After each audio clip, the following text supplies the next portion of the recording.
besoj shumë të mirë se ardhur për juve sepse kam parë shumë komente pozitive dhe për të ju falenderoj shumë, por do dua që ta kem edhe dorën tuaj që ju të inkuadroni në kuadër të këtij emisioni dhe natyrisht ju të bëni pyetje edhe për zotin Gruda, edhe për zotin Kraki, edhe për situatën aktuale politike, sepse me inputet tuaja emisioni bëhet më përfshirës teksa përgjigjet besoj që nuk do të mungojnë nga ana e përfaqësuesve ose të mysafirëve sot në studio. Do lëviz pak më përpara për të risjell edhe një herë kronikën e ditës sotme. Çfarë ngjau në Kuvendin e Kosovës, veçantia ishte se u propozua nga kryesuesi i Kuvendit një diçka e re që të votohet në formë të fshehtë, gjë që është kundërshtuar kategorikisht nga secila pjesë e opozitës, madje duke u akuzuar pjesa e subjektit parë politik Lëvizje Vendosje bashkë me partnerët e koalicionit, se janë duke shkelur edhe kushtetutën. Në fakt, u provua të ndonë një gjë e tillë, u provua të nxirret në votim për gjithçka të tillë pati kundërshti. Çfarë ngjau në detaj, le ta ndjekim këtë bashkë kronikën.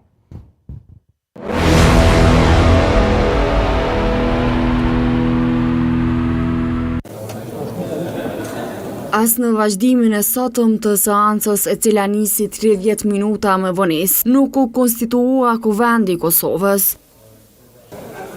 Ishte përpjekja e 9 me radhë për konstituimin e këtij institucioni i ligjvënës. Në sallë deputetët të pranishëm ishin 110, ku as për të 9-ën herë radhazi nuk hezituan t'ja mysyen Kuvendit.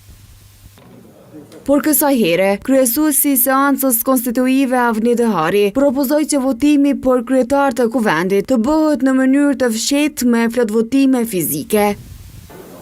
Por, ky propozim për votim të fshehtë për kryeparlamentarin nuk u miratua, vetëm 55 deputet votuan për. Ku edhe reagoi deputeti i PDK-s, Memli Krasniqi, duke quajtur propozimin që votimi për kryetar të Kuvendit të bëhet në mënyrë të fshehtë, dalje me Kuvendin e Republikës së Kosovës. Sigur të kishit vendosur në fillim, ndoshta do të ishte e pranueshme. Kjo nuk është e pranueshme. Reagime pati edhe nga parti tjera. Kjo që po bëni është arbitrare, është shkelje kushtetuese, shkelje rregullores. Do të bëjmë pjesë të cirkut juve. Sa për bujqësirëshet e juve, veç për au kujtoj. Zravo mimoza. Një reagim për votimin në mënyrë të fshehtë ka pasur edhe nga Instituti Demokratik i Kosovës, ku kanë thënë se një ndryshim i votimit brenda seancës, vendim arbitrat që cënon integritetin e Kuvendit.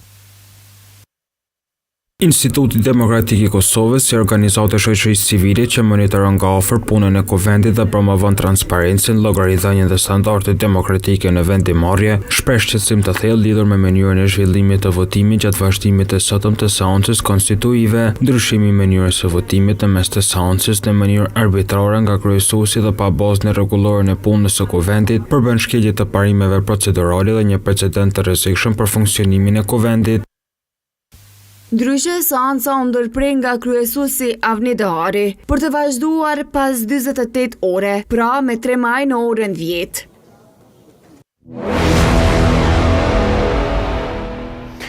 Ky ishte epilogu i seancës së sotme, teksa para seancës me shumë vëmendje nga mediumet u prit takimi i liderëve të vetëvendosjes dhe të Partisë Demokratike të Kosovës, me që Partia Demokratike e Kosovës edhe një ditë më përpara e konfirmoi se nuk do të merr pjesë. Gjithçka ndodhi para orës 9 në ambientet e Kuvendit të Kosovës, në ambientet e zyrave të Kuvendit të Kosovës, kur Albin Kurti u takua me Memli Krasniqin e Partisë Demokratike të Kosovës në një takim kokë më kokë që solli pozicione të ndryshme. PDK-ja e kërkoi kompromisin nuk u dha dhe sipas Partisë Demokratike të Kosovës, sipas Memli Krasniqit, kryetarit të PDK-s, çështja e votimit të fshehtë as nuk ishte përmendur në atë moment të këtij takimi. Cilat ishin momentet kryesore nëpërmjet pamjes dhe kontekstualizimit të protagonistëve, ndjekim kronikën bashkë.